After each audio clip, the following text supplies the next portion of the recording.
Olá! Nesse vídeo nós vamos conversar sobre a prova do pagamento.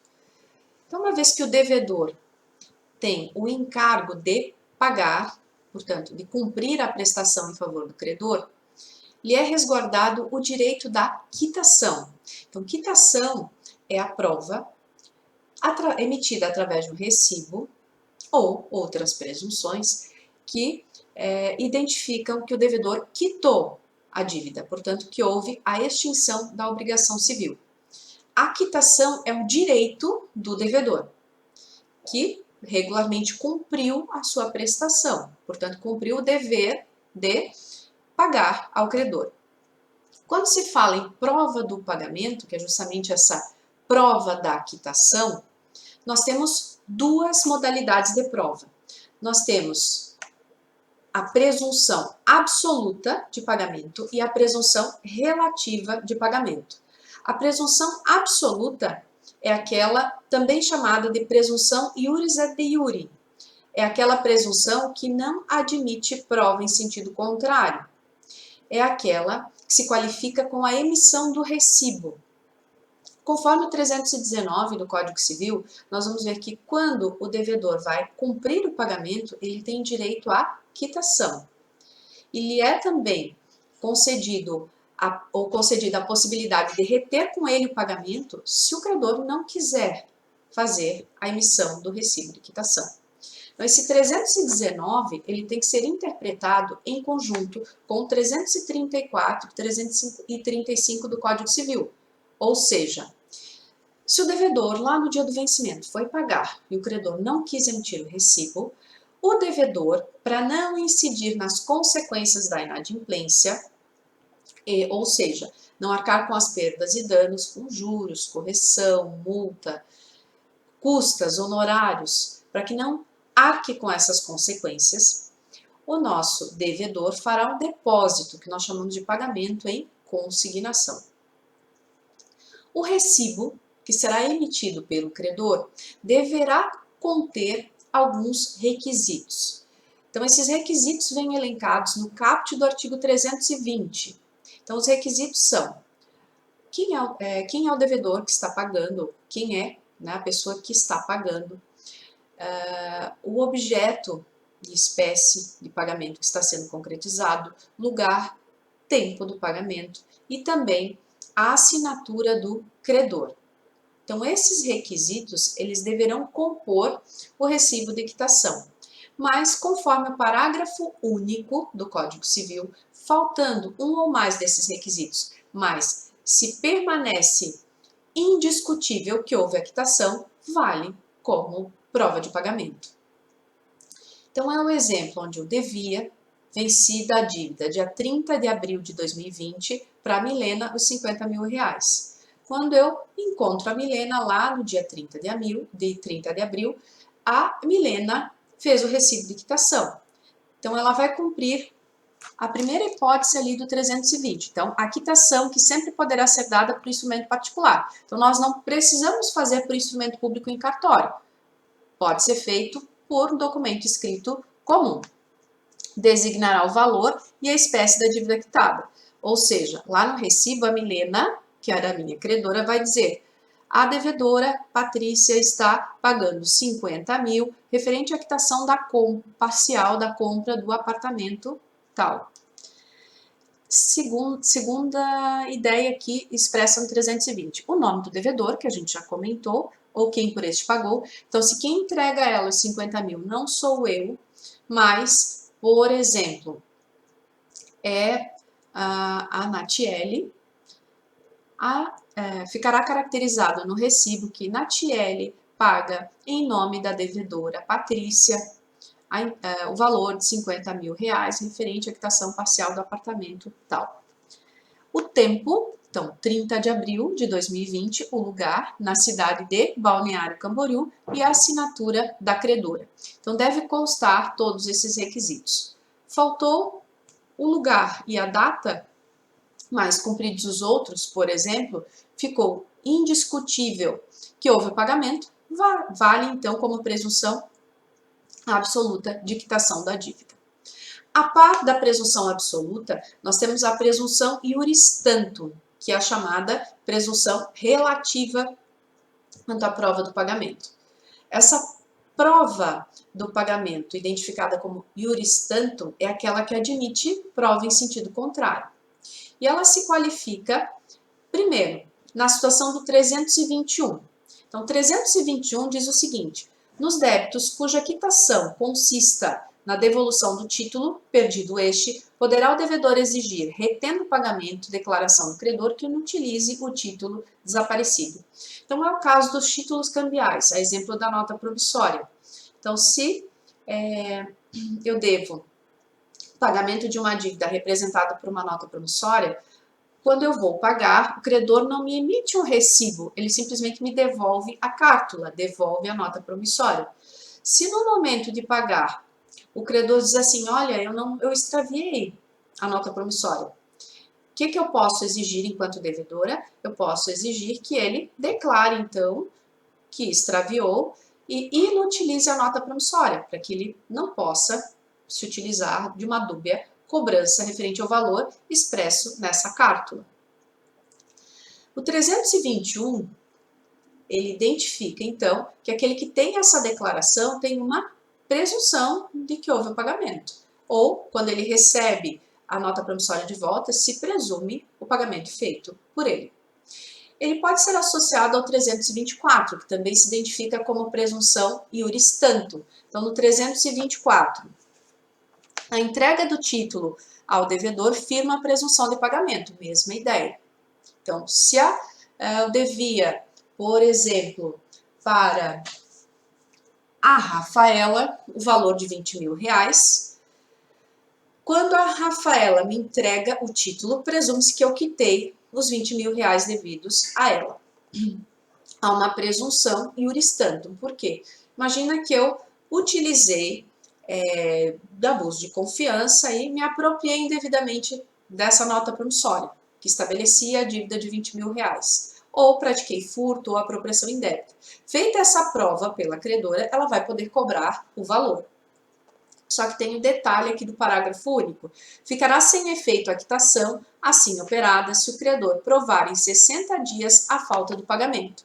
Então, caso tenha incorrido na demonstração de não pagamento, porque eu me apropriei, por exemplo, da cártula de modo indevido, deverá ser feita a prova de que eu não paguei pela credora em 60 dias. Então, ela deverá reclamar esse pagamento em 60 dias, sob pena de perder o direito a reclamar esse pagamento, ok? Então, é uma presunção iuris tantum. A partir do momento que não reclama nesse prazo, quitada a dívida de modo definitivo. Seguimos para o 322 do Código Civil, que é outra modalidade de presunção iuris tantum. Lá, nós vemos que quando a obrigação civil envolve prestações periódicas, o pagamento da última presume quitadas as anteriores.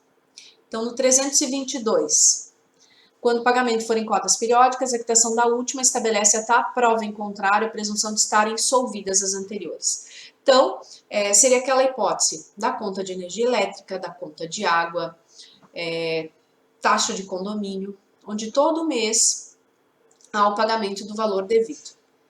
Então, o credor recebe o pagamento da última prestação. Imagina que na minha casa a conta da energia elétrica vence todo dia 20 do mês. Já recebi a de maio, paguei a de 20 de maio. Tinha dívida em abril, tinha dívida em março, mas só paguei a última.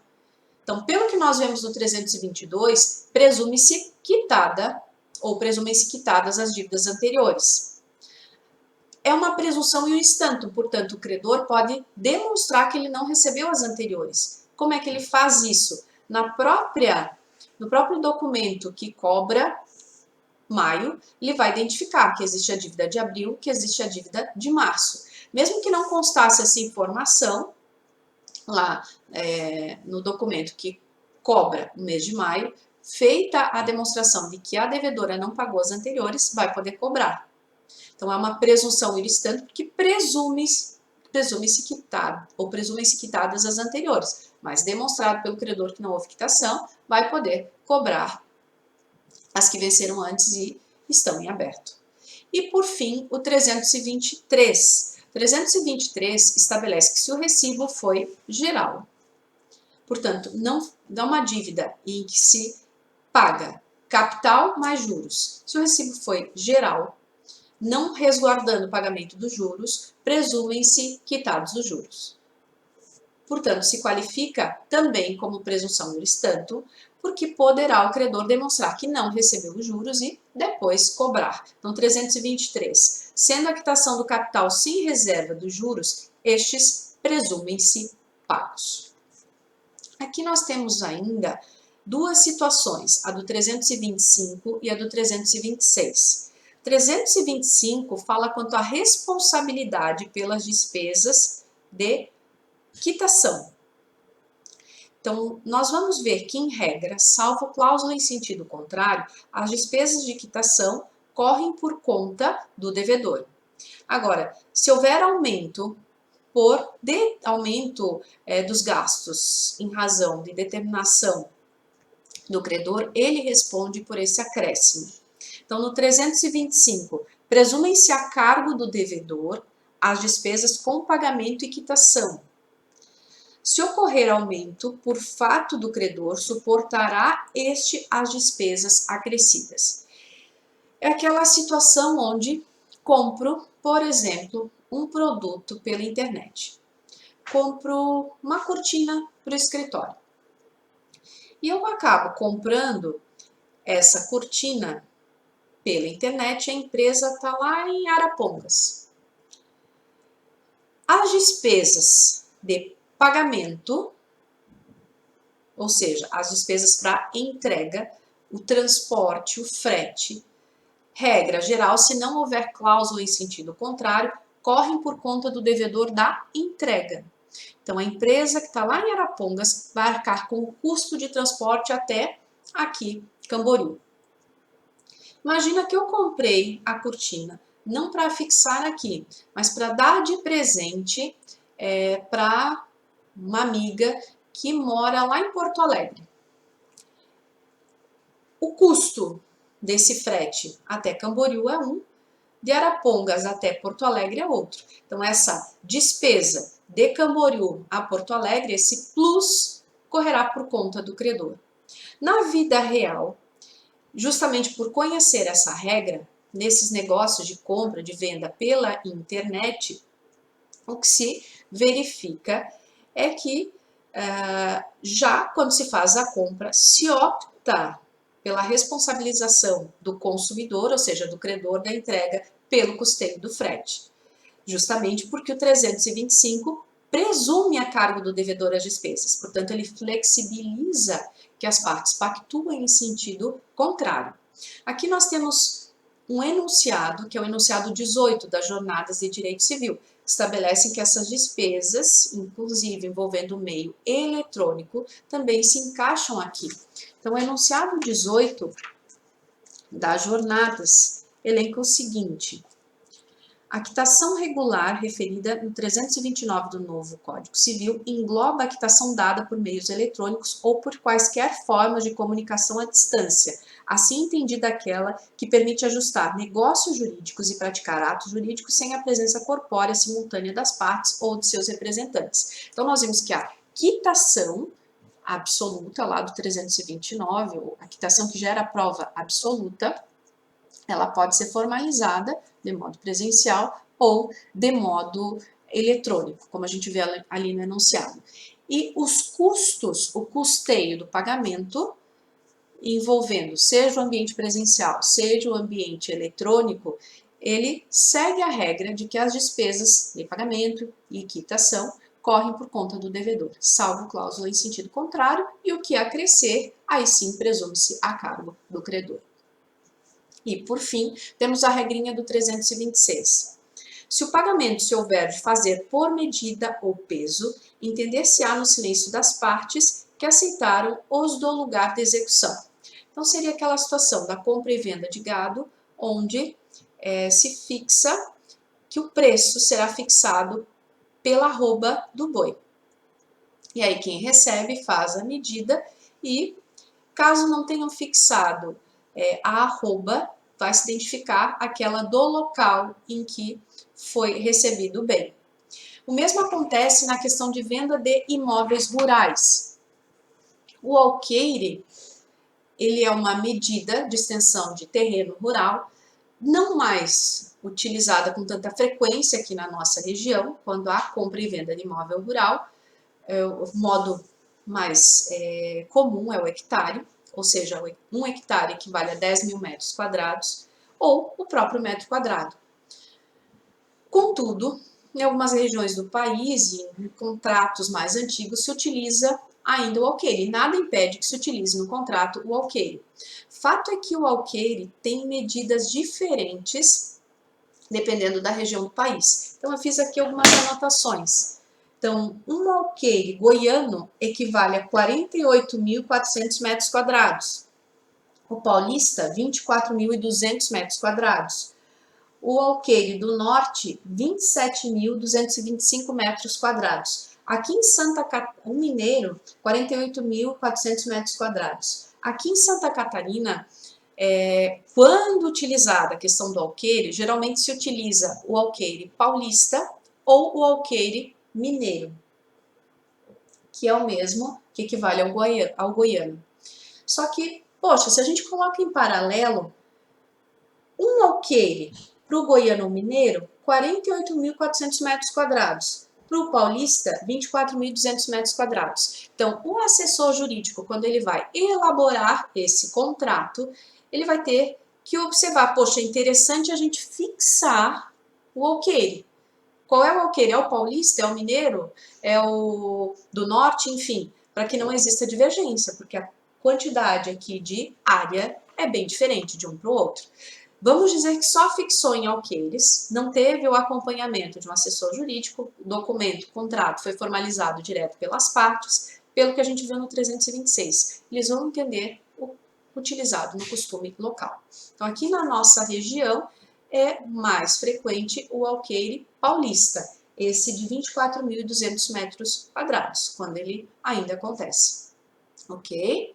Então, terminamos por aqui a prova do pagamento. Até a próxima!